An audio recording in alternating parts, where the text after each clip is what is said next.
Religious people often assume that disbelief is just another form of belief, that rejecting their gods must be rooted in some rival worldview equally dependent on faith. This assumption already reveals why their arguments fail.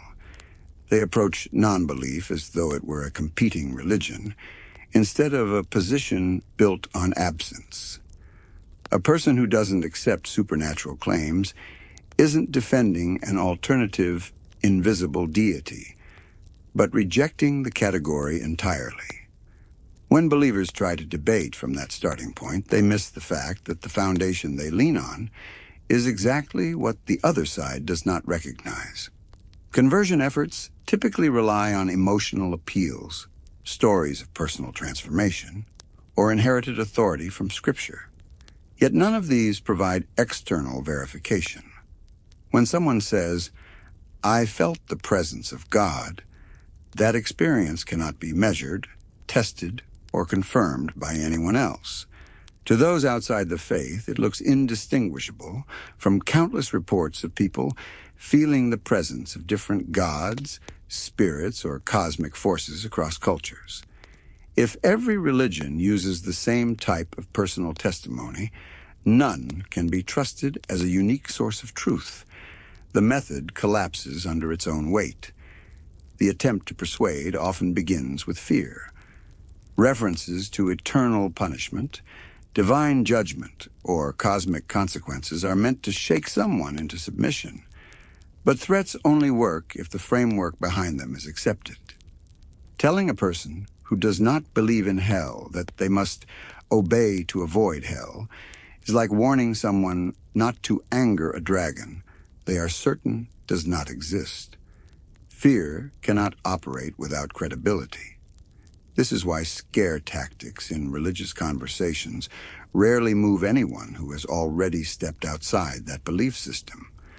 Another strategy is to appeal to morality, claiming that without religion, there can be no foundation for right and wrong. Yet this is quickly undermined by the fact that moral systems existed long before organized religions codified them, and they continue to evolve independently of Scripture. Anthropologists have shown that cooperation, empathy, and fairness are observable in social animals, even in primates. These behaviors didn't emerge from holy texts, but from survival advantages within groups. If creatures with no Scripture display proto-morality, then humans do not require divine law to act ethically. The claim collapses when weighed against evidence. Religious arguments also often rely on moving the goalposts. If a claim about divine intervention is shown false, the explanation shifts. When a prayer doesn't work, the answer becomes that it was not aligned with the will of the deity. When natural explanations emerge for events once considered miraculous, lightning, disease, earthquakes, the definition of miracle shrinks. This constant retreat makes it impossible to pin down something testable. To those outside faith, it looks like an elaborate mechanism to preserve belief regardless of contradictory evidence. No argument can succeed when its foundation keeps changing. Another reason conversion fails is that non-believers often expect a higher standard of evidence. The same people who would not buy a house without verifying ownership or sign a contract without reading it are not going to accept supernatural claims without rigorous support. The religious mindset often treats questioning as a weakness, while the skeptical mindset treats questioning as a duty. This cultural clash ensures that the language used by believers, faith, surrender, obedience, feels alien and unconvincing to those who prioritize verification. Statistics reveal another weakness. Sociological studies consistently show that when people leave religion, they almost never cite a lack of exposure. They are not unaware of the claims. They often grew up hearing them daily. What pushes them away is not ignorance, but scrutiny. They read the texts, compare doctrines, notice contradictions, and begin to doubt. Trying to reconvert them with the same stories they already examined only reinforces the sense that religion has nothing new to offer. It becomes like trying to sell someone a product they already returned after reading the fine print. Religious apologists often underestimate how much information is available today. In previous centuries, a single book or sermon could dominate a person's worldview. Now anyone can compare sacred texts side by side, explore critiques, and discover that every religion makes exclusive claims that cancel each other out. Exposure to competing theologies reveals how similar they are in structure, and that none has an objective advantage. Attempts to convert fall flat because the arguments no longer exist in isolation.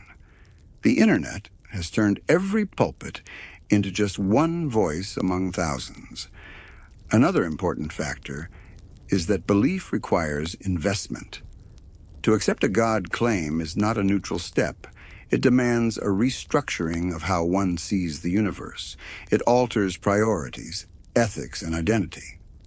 For someone who has already built a life without reference to divine authority, the cost of adopting such a system is enormous. Every claim must therefore be proportionately convincing, but the evidence offered, ancient texts, unverifiable visions, appeals to authority, rarely matches that demand. The gap between the scale of the claim and the weakness of the evidence prevents conversion. Religious people often mistake politeness for openness. When a non-believer listens patiently, the believer may think progress is being made. But often the patience is not a sign of persuasion, only respect. The failure to recognize the difference can leave the believer confused when no conversion occurs after long conversations. They do not realize that the gap between experience-based arguments and evidence-based reasoning is not bridged by repetition. Believers frequently appeal to tradition, pointing out that billions of people across time have held similar faiths. Yet popularity is not proof. If truth were decided by numbers, then the dominant religions of the past, like ancient Egyptian polytheism, would still be considered valid.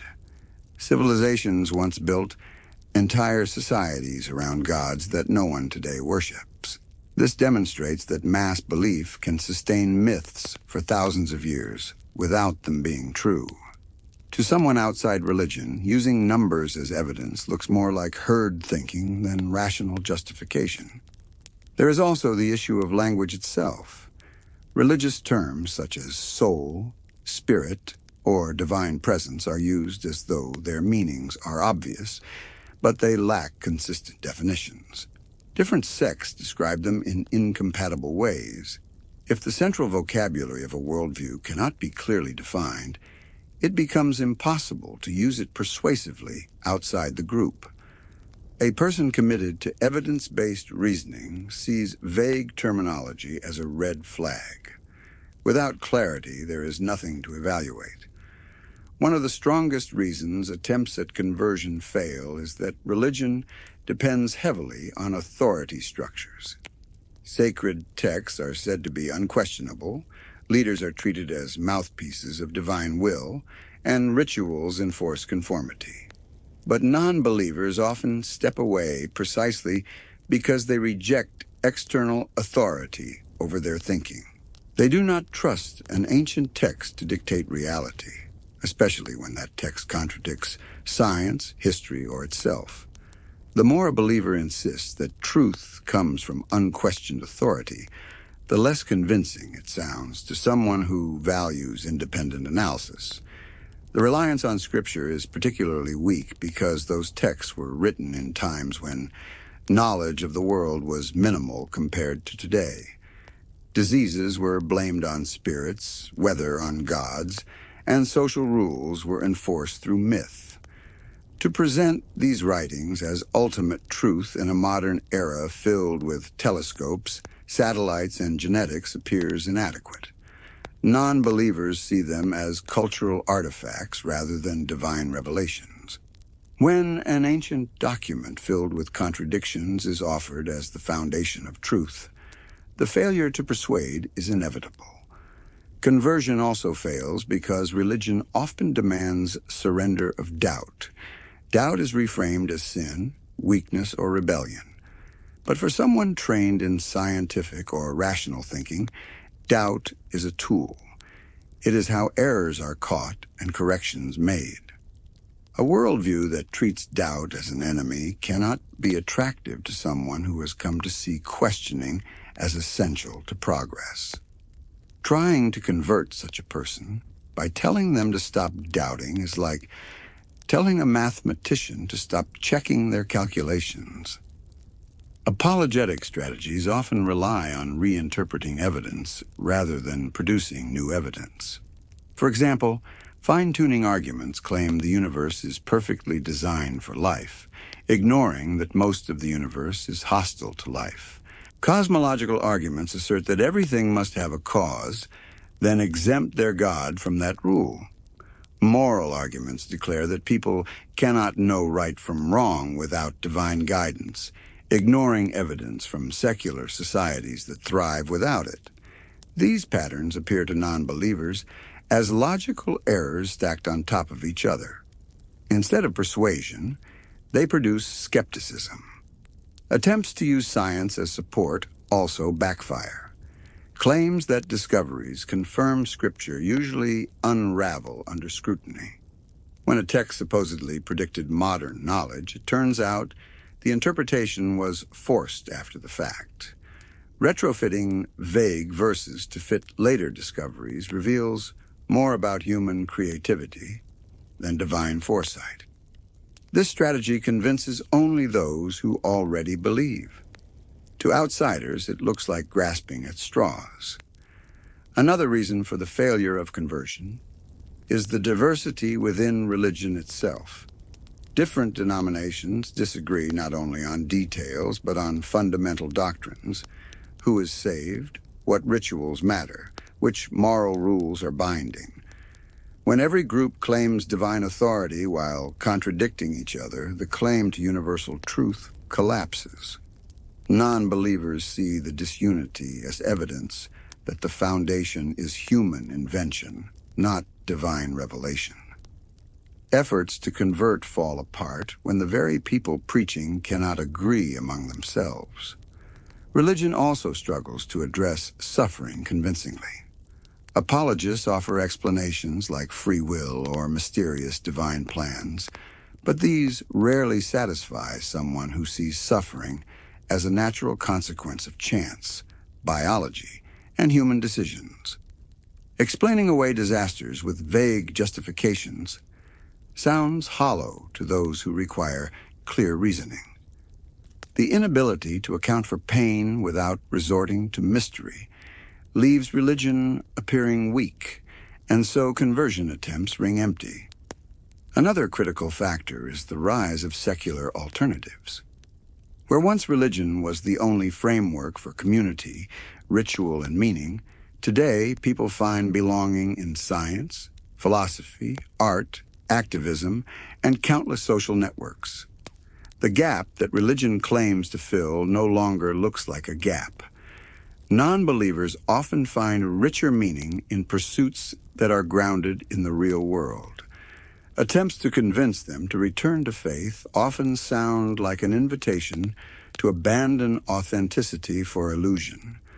Conversion also depends on repetition, but repetition is not the same as persuasion.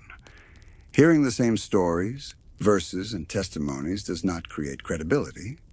It creates fatigue. For someone who has already considered and rejected those claims, repetition only confirms that nothing new is available. Believers mistake persistence for progress, unaware that it produces the opposite effect. There is also the problem of exclusivity. Nearly every religion claims to be the only true path. But if one is true, the rest must be false. To a non-believer, this looks less like revelation and more like human rivalry. Watching competing groups all claim ultimate truth discredits them all at once. No matter which religion attempts conversion, its exclusivity undermines its case by exposing the same flaw shared across all traditions. Believers often lean on emotional storytelling, personal crises, recovery from hardship, or feelings of transcendence. But emotional power does not equal truth. Movies, music, and fiction can produce equally intense emotions without being literal. Non-believers recognize that the human brain is wired to respond to stories, but that response does not validate the content. This understanding neutralizes one of religion's strongest tools. Religious conversion also relies on inherited social pressure. Families, communities, and cultures reinforce belief, making it seem normal. But once someone steps outside that circle, they see the pressure for what it is, conformity rather than evidence. Attempts to bring them back often feel less like persuasion and more like manipulation. The exposure to other cultures where entirely different gods are worshipped with equal devotion further dismantles the illusion of uniqueness. Another major obstacle is that non-believers often seek consistency. Religious texts contain contradictions, and explanations usually involve elaborate reinterpretations. A God said to be perfect, yet contradicting itself in writing, creates cognitive dissonance. Attempts to explain these contradictions away only deepen suspicion. To someone committed to coherence, these explanations resemble patchwork rather than truth. Believers also underestimate how much damage hypocrisy does to their cause. Scandals among clergy, corruption in institutions, and the selective application of moral rules all erode credibility. Non-believers see these not as exceptions, but as symptoms of systems built on flawed premises. Efforts to convert ring hollow when the messengers fail to live by the standards they promote. Attempts at philosophical reasoning also fail when they rely on abstract wordplay detached from reality. Arguments like the ontological proof, which tries to define God into existence through logic, do not hold weight for those who demand empirical evidence. For a person who relies on testable reality, such reasoning feels like linguistic tricks rather than discovery. This mismatch of expectations ensures failure. The gap between worldviews is further widened by time. The longer someone lives without religion, the more they see life functioning perfectly well without it. Meaning, morality and joy continue to exist, contradicting the claim that they require belief. Each passing year becomes another piece of evidence against religious necessity. Conversion attempts bounce off because lived experience consistently proves the opposite of what religion insists. One overlooked reason believers cannot convert non-believers is that the psychological mechanisms of belief and doubt differ. Faith thrives on reinforcement, rituals, and community skepticism thrives on questioning, debate, and exposure to diversity. These mechanisms operate in opposite directions. Trying to impose one on the other is like trying to fertilize a desert with salt water. The environment is simply hostile to the input. Religious conversion also relies heavily on framing life as meaningless without belief. But people who have built fulfilling lives outside religion know this isn't true. They see meaning in relationships, creativity, exploration, and knowledge. To them, the claim that only faith gives purpose sounds not just false, but insulting. It ignores their lived reality. That disconnect makes conversion impossible. Believers sometimes accuse non-believers of arrogance for rejecting divine authority. But the rejection is not arrogance. It is humility toward evidence. To admit that we do not know, to resist pretending certainty where none exists, is a form of intellectual modesty. Religion's insistence on absolute answers feels like arrogance in comparison. This reversal of perception is one reason dialogue stalls. Another factor is that attempts at conversion often come from a place of projection. Believers think that what persuaded them, fear, community, emotional experience, must work universally. They fail to see that these tools only resonate with people already primed to believe. For someone trained to doubt, these tools are ineffective. The projection ensures ongoing failure. Conversion also fails because religion rarely updates. Science adapts when new evidence arrives. Philosophy evolves through debate. Religion, however, often treats change as weakness. To someone outside, this resistance to correction is evidence of fragility. If truth is timeless, it should withstand scrutiny and update without fear. The refusal to evolve makes religious claims appear outdated. The final reason is perhaps the simplest. Once a person recognizes that belief without evidence is unreliable, the spell is broken. No argument, no story, no threat can restore the trust that evidence must come first. This principle, once adopted, acts as a shield. It does not matter how passionate or eloquent the believer is, the absence of verifiable support makes conversion impossible. So when religious people wonder why they cannot convert non-believers, the answer is not stubbornness or rebellion. It is that the tools they use, fear, tradition, authority, vague language, emotional stories, do not meet the standards required for belief. The gulf is not one of willpower, but of epistemology, the study of how we know what we know. Two incompatible methods cannot persuade each other.